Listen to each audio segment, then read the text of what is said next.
Just want to tell you a little bit more about our next panel, well, actually our next speaker.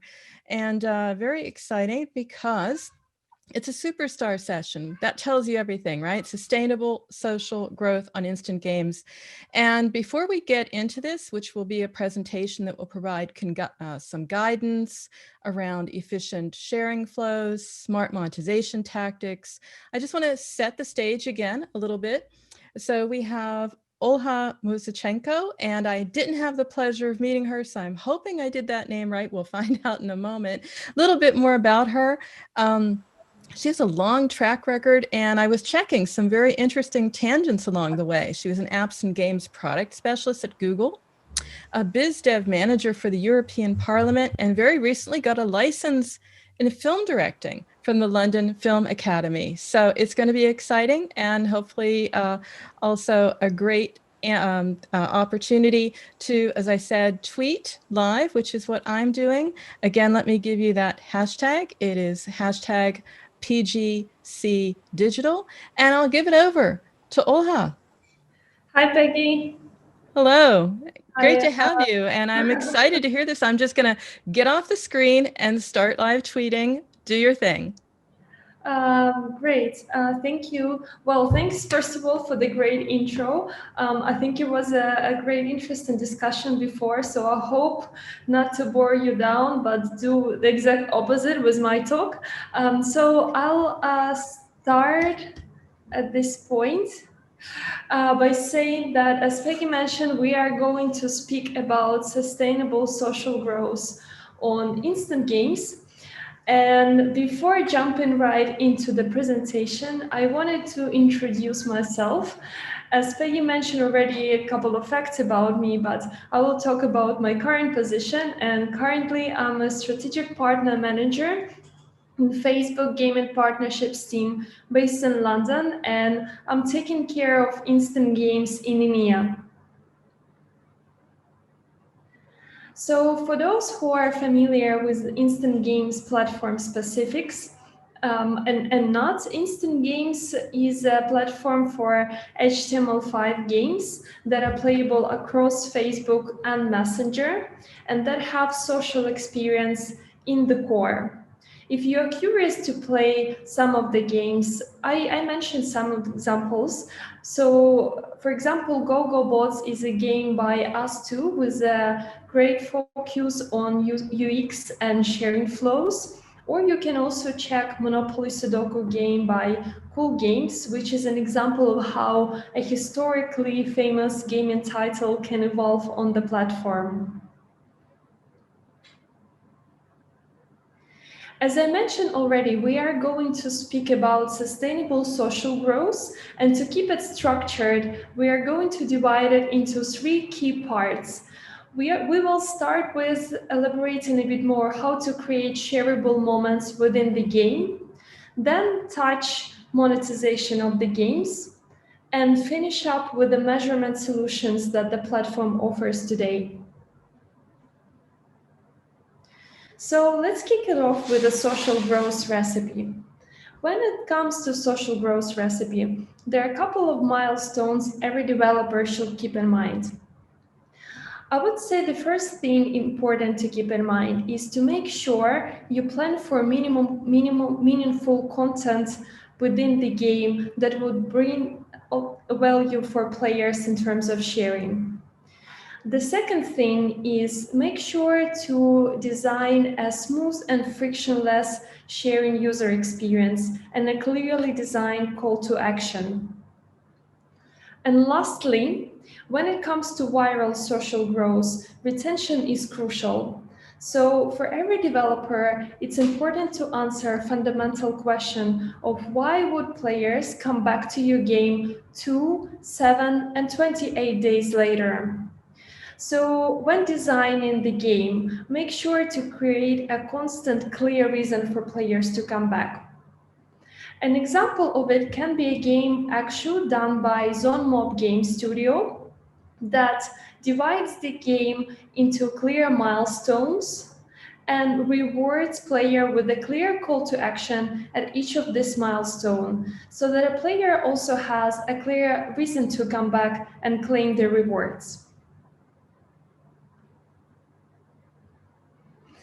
Here, I would also like to stop for 2 minutes and talk about leaderboards, a product that we worked a lot on this year. And in case you are not familiar with the leaderboard's user experience, here how it goes. As a player, when I fail a game or when I finish a game, I get an option to share my score on the feed and generate a tournament my friends can join. After, every friend can join through this feed post and jump directly into the game where they can compete. Each tournament is time sensitive. It lasts 7 days, within which players can keep an eye where they stand within the tournament and come back to the tournament to improve their position.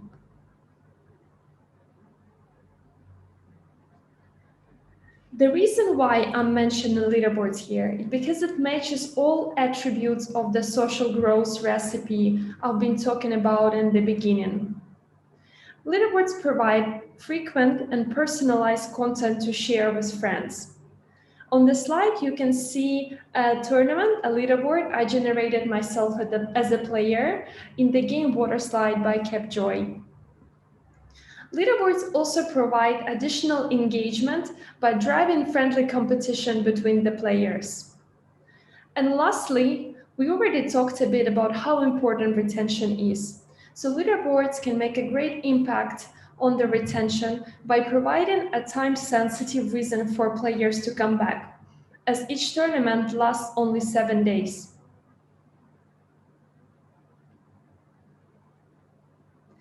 A final tip I would give you when talking about sustainable social growth recipe is to amplify viral growth with click-to-play ads. And if you haven't tested them on the platform yet, it's a product available on desktop web.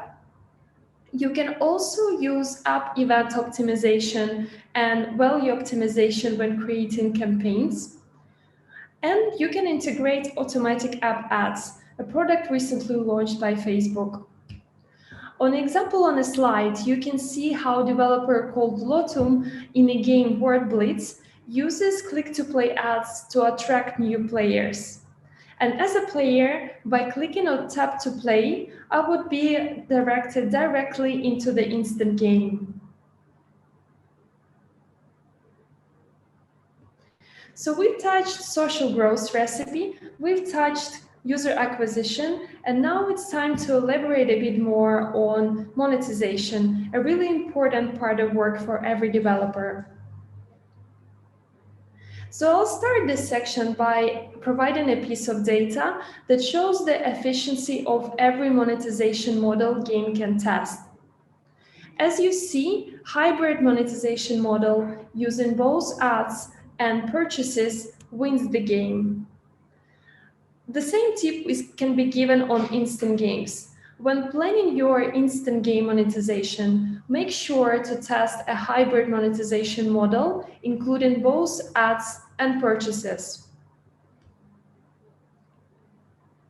Again, for those who are new to instant games, I wanted to be a bit more specific. When we say monetize with ads, we mean monetize with audience network ads, specifically with interstitials and rewarded. On the example, you can see how a game called Quiz Planet monetizes tournaments by providing a player a chance to try again and improve their score in the tournament by watching an ad. When we say monetize with purchases, we mean monetize with purchases on Android and web.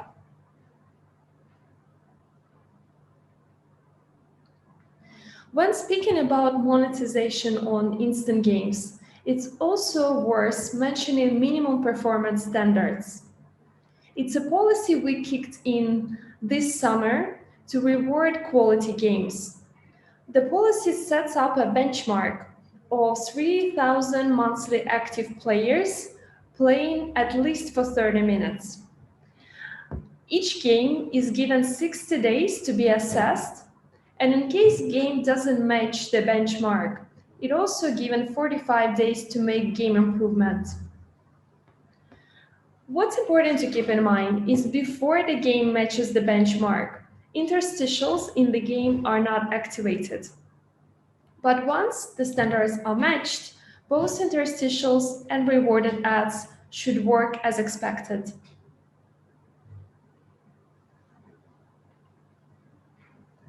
I briefly touched rewarded ads, which is a growing format on the platform.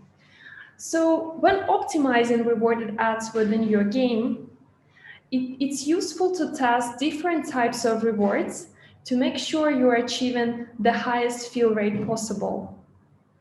What we discovered is that depending on where players are located, they may prefer different types of rewards. As an example, players located in Canada and US prefer virtual currency and randomized rewards. While in Germany, extended gameplay is the #1 reward. So when planning your monetization and improving your ads monetization, make sure to test different types of rewards depending on the user location to achieve the highest return on ad investment. So last one, but not the least one, is measurements, which has been a hot topic on instant games for quite a while. So this year, we are really proud to say that we launched a new solution called ROAS Tool, which addresses that challenge. The tool combines both ads and purchases revenue.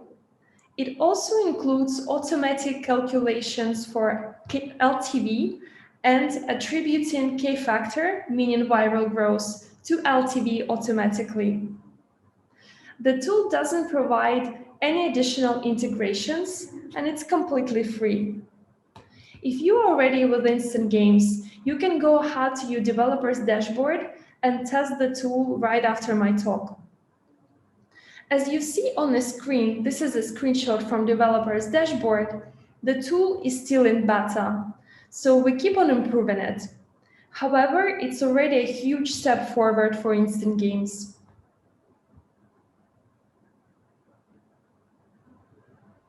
So I know it's not your last talk and you will have a long day, so I prepared a summary with key takeaways for you. When planning sustainable social growth on instant games, make sure to provide shareable, meaningful content within the game. As a summary, 3 key takeaways you should take back with you after the talk is make sure to provide shareable, meaningful moments within the game. When planning monetization, make sure to monetize game with both ads and purchases. And lastly, use our solutions that we launched this year to measure the viral growth accurately. So I know it's not your last talk today. So as a direct guidance, after we finish the presentation and after the day is over, your next steps are check the tool that I've been talking so much today about, ROAS tool within developer's dashboard. Refer to developer documentation as a go-to document for both existing and new developers. And follow our developers blog for insights related to instant games. In fact, we recently launched 3 new blog posts on tips and tricks for developers on all stages of game development. So that's it from me today. Good luck with your next instant games, and thank you, Pocket Gamers team, for inviting.